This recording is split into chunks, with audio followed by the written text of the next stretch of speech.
Hello friends, welcome to Gomathi's kitchen.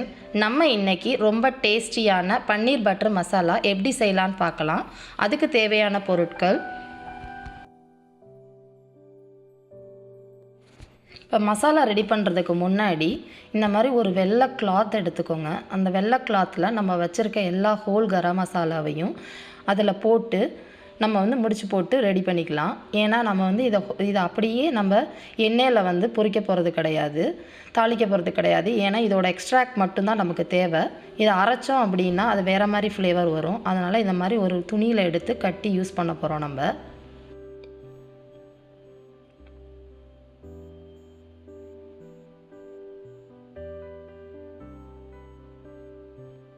இப்போ நம்ம whole garam masala bag ready ஆகிடுச்சு.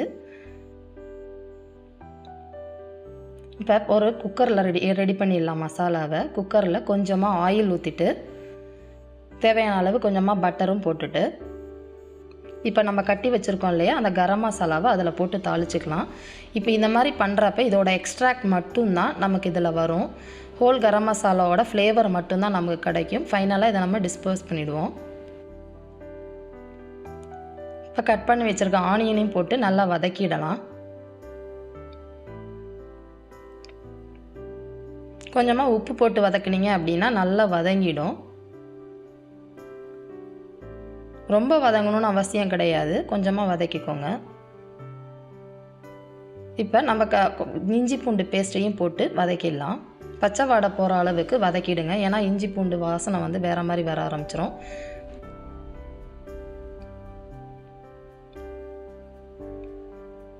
இப்போ நம்ம கட் பண்ணி வச்சுருக்க தக்காளியும் அதில் ஆட் பண்ணிடலாம்.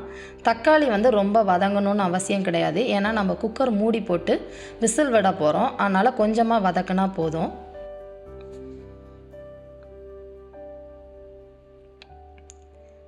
இப்போ நான் காஷ்மீரி சில்லி ஆட் பண்ணுறேன். இது கலருக்காக தான் ஆட் பண்ணுறோம். அது மாதிரி காரத்துக்கு ஏற்ற மாதிரி நார்மல் மிளகா, கேஷ்யூ நட்ஸு எல்லாத்தையும் போட்டு நல்லா வதக்கிடலாம்.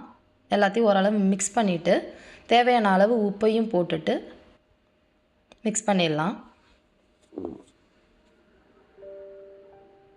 இப்போ நம்ம குக்கரை ஒரு 5லேருந்து 6 விசில் வர அளவுக்கு நல்லா இதை குழைய வேக வச்சு எடுக்க போகிறோம். இப்போ பார்த்தீங்கன்னா குக்கர் 6 விசில் எடுத்து விசில் அடங்கிடுச்சு. இப்போ ஓப்பன் பண்ணி பார்த்தீங்கன்னா இந்த மாதிரி குழைய வெந்திருக்கும். இப்போ நம்ம கட்டி வச்சுருந்தோம் இல்லையா ஹோல் கரம் மசாலா பேக்கெட்டு, அதை நம்ம ரிமூவ் பண்ணிடலாம்.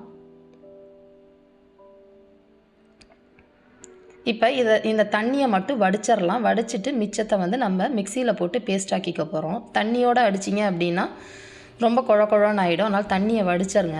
வடிச்சிட்டு இதை நம்ம மிக்சியில் நல்ல நைஸ் பேஸ்ட்டாக அரைச்சிக்கலாம்.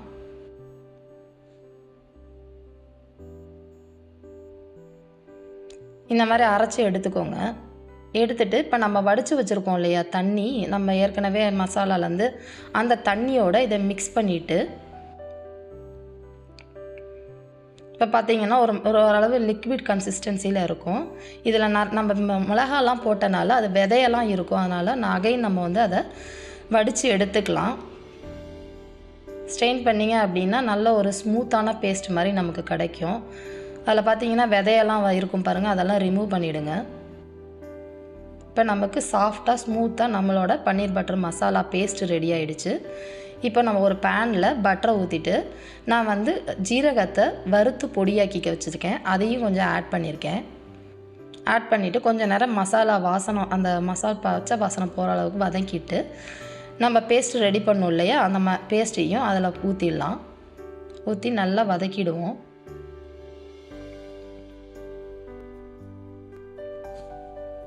இதோட நம்ம கரம் மசாலா பவுடரையும் சேர்த்து போட்டுக்கலாம்.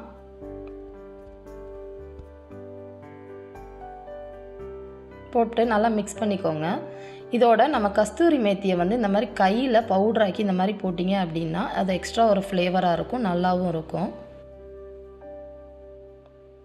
அதையும் போட்டு நல்லா வேக விட்டுடலாம், வதக்கிடலாம்.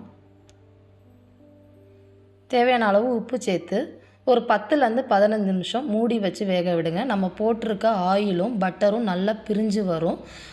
அந்த நிமிஷம் வரைக்கும் வேக விடுங்க. மூடி வச்சிங்க அப்படின்னா அது பபிள்ஸ் மாதிரி வெளியில் வரும். அது எல்லாம் மசாலாலாம் வெளியில் தெளிக்காமல் இருக்கும். அதனால் மூடி வச்சு வேக விடலாம்.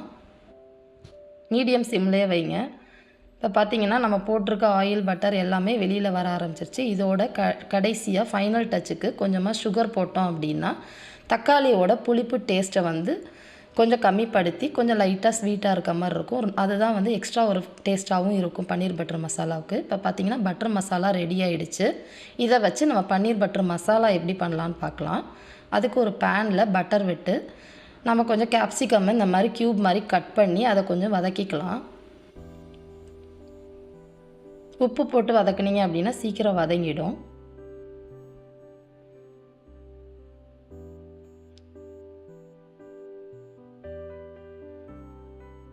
இப்போ நம்ம ஏற்கனவே ரெடி பண்ண பட்டர் மசாலா இருக்கு இல்லையா, அது உங்களுக்கு எவ்வளோ மசாலா செய்ய போகிறீங்களோ அதுக்கேற்ற மாதிரி கொஞ்சமாக அதில் ஊற்றிட்டு, நான் இன்றைக்கி கொஞ்சமாக தான் பன்னீர் பட்டர் மசாலா செய்ய போகிறேன், அதனால் அதை கொஞ்சமாக ஆட் பண்ணிக்கிறேன் நான்.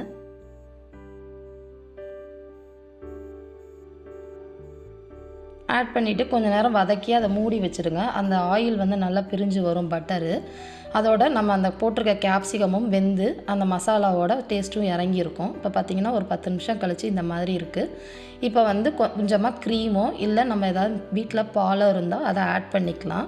நான் இன்றைக்கி க்ரீம் ஆட் பண்ணியிருக்கேன். அதோட கட் பண்ணி வச்சுருக்க பன்னீரையும் போட்டு மிக்ஸ் பண்ணிடலாம். மிக்ஸ் பண்ணிட்டு ஒரு 5 நிமிஷம் மூடி வச்சிங்க அப்படின்னா நல்லா மசாலா இறங்கி பன்னீர் பட்டர் மசாலா ரெடி ஆகிடும். ரொம்ப நேரம் பன்னீர் போட்டதுக்கப்புறம் வேக விடாதீங்க. பன்னீர் வந்து ஒரு மாதிரி ரப்பரி ஆகிடும். இப்போ பார்த்திங்கன்னா நம்ம போட்டிருக்க பட்டர் எல்லாமே வெளியில் வந்து பன்னீர் பட்டர் மசாலா ஆல்மோஸ்ட் ரெடி ஆகிடுச்சு. இது ஃபைனல் டச்சு. இன்னொரு சீக்ரெட் இன்க்ரீடியன்ட் கூட ஒரு டீஸ்பூன் கெச்சப் ஊற்றுனீங்க அப்படின்னா அதோட டேஸ்ட் வந்து ரொம்ப நல்லாயிருக்கும். அதனால் கொஞ்சமாக கெச்சப் ஆட் பண்ணி மிக்ஸ் பண்ணிக்கலாம். இப்போ பார்த்தீங்க அப்படின்னா நம்ம பன்னீர் பட்டர் மசாலா இது வந்து ரெடி ஆகிடுச்சு. சர்வ் பண்ணலாம். இதை வந்து சப்பாத்தியோட, நானோட இல்லை புலாவோட சாப்பிட்றப்ப ரொம்பவே நல்லாயிருக்கும். இதே அளவுகளோட நீங்களும் செஞ்சு பார்த்துட்டு இப்படி உங்கள் கமெண்ட்டை வந்து போஸ்ட் பண்ணுங்கள். இந்த வீடியோ பிடிச்சிருந்துச்சு அப்படின்னா லைக் பண்ணுங்கள், ஷேர் பண்ணுங்கள், மறக்காமல் எங்கள் சேனலை சப்ஸ்கிரைப் பண்ணுங்கள். தேங்க்ஸ் ஃபார் வாட்சிங்.